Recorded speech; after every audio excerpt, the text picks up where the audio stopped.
interaksi antar negara-negara ASEAN. Nah, di dalam interaksi berarti kita berhubungan antara satu dan lainnya, mengakibatkan adanya kerjasama.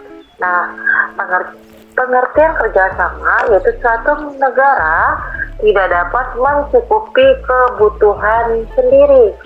Arti katanya, negara itu tidak bisa mencukupi kebutuhan yang ada di negaranya, baik kebutuhan pangan, pakan, dan sebagainya. Nah, hal ini mendorong tiap-tiap negara menjalin kerjasama dengan negara lainnya di dunia. Nah, kerjasama antar negara juga bertujuan untuk menciptakan suatu kawasan yang damai dan maju sehingga dapat mensejahterakan masyarakatnya. Nah, dalam lingkup regional, negara-negara di kawasan Asia Tenggara menjalin kerjasama atas dasar persamaan wilayah. Nah, dapat disimpulkan bahwa yang dimaksud kerjasama yaitu menjalin hubungan antar dua negara atau lebih untuk mencapai suatu kesepakatan. Lanjut, faktor pendorong kerjasama. Kerjasama bisa dilakukan karena adanya faktor-faktor pendorong kenapa kita bisa melakukan kerjasama. Nah, di sini ada beberapa faktor. Yang pertama, kesamaan perbedaan sumber daya alam.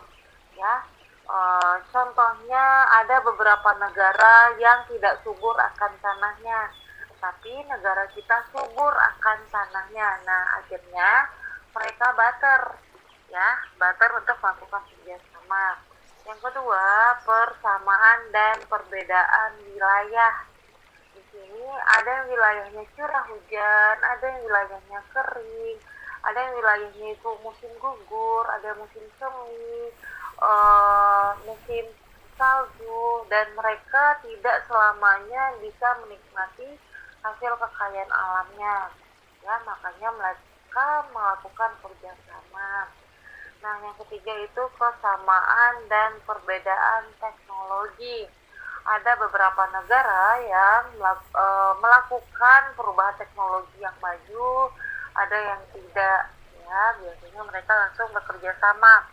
Biasanya Indonesia bekerja sama dengan Jepang, Cina untuk mendapatkan teknologi yang canggih dibandingkan teknologi yang ada di Indonesia.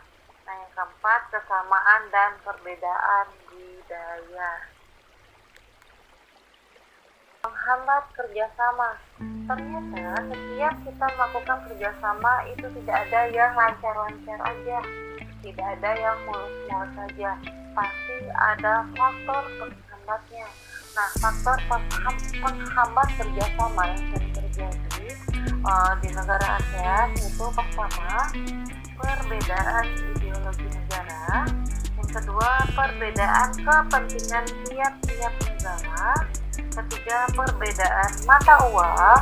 Keempat, konflik dan perperangan. Dan kelima, kebijakan politik atau proteksi. Nah, karena akan saya jelaskan satu-satu. Yang pertama, perbedaan ideologi, di mana artinya tidak semua negara berpikir mau melakukan kerjasama. Arti katanya ada beberapa negara yang menutup dirinya untuk melakukan kerjasama antar negara ASEAN. Nah, yang kedua, perbedaan kepentingan tiap-tiap negara. Nah, kerjasama itu dilakukan atau dibutuhkan bagi perkembangan dan masa depan di negara di dunia.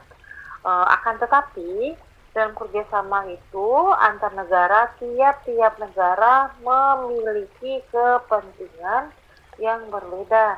Nah, perbedaan ini dapat menghambat kerjasama yang harmonis, ya. Terus yang ketiga, perbedaan mata uang. Nah, di sini mungkin kalian cukup familiar atau cukup tahu karena setiap nilai mata-mata uang negara itu berbeda, ya. Yang keempat, konflik dan perperangan. Nah, kondisi konflik dan perperangan yang terjadi di dalam negara maupun antar negara mengganggu stabilitas negara sehingga akan menghambat kerjasama. Nah, yang terakhir yaitu kebijakan atau politik, ya. Kebijakan protektif biasanya disebut, yaitu suatu negara yang menerapkan kebijakan yang bertujuan melindungi kepentingan dalam negara dan meningkatkan daya saing. Nah, misalnya tidak menerima impor hasil pertanian karena dapat mempengaruhi kondisi pendapatan hasil pertanian di dalam negerinya. Nah, dampak kebijakan ini juga dapat mempengaruhi hubungan antar negara sehingga menghambat kerjasama yang harmonis atau menghambat kerjasama itu berjalan dengan normal. Ya, kita lanjut bentuk-bentuk kerjasama ASEAN. Nah, bentuk kerjasama di ASEAN itu ada beberapa. Yang pertama, sosial dan budaya, politik, pendidikan, dan perkembangannya. Nah, yang pertama kita akan membahas tentang bidang sosial dan budaya. Beberapa bentuk kerjasama di bidang sosial negara-negara anggota ASEAN adalah yang pertama, bidang pembangunan sosial dengan menekankan kesejahteraan golongan berpendapatan rendah, perluasan kesempatan kerja, serta pembayaran yang wajar, ya. Yang kedua, membantu kepada kaum wanita dan pemuda dalam usaha-usaha membangun. Nah, tiga, menanggulangi masalah-masalah perkembangan penduduk dengan bekerja sama dengan badan-badan internasional yang bersangkutan. Nah, yang keempat, pengembangan sumber daya manusia.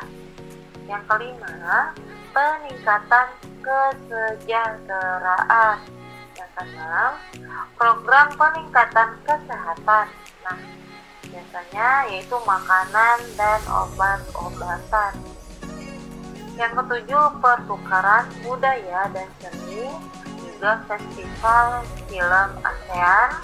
Yang kedelapan, penandatanganan kesepakatan bersama di bidang pariwisata ASEAN atau ASEAN Tourism Agreement atau biasanya disingkat menjadi ATA.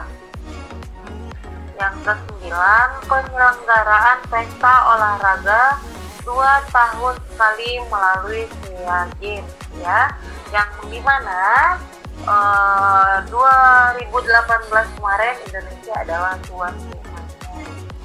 Lanjut, kerjasama di bidang politik dan keamanan.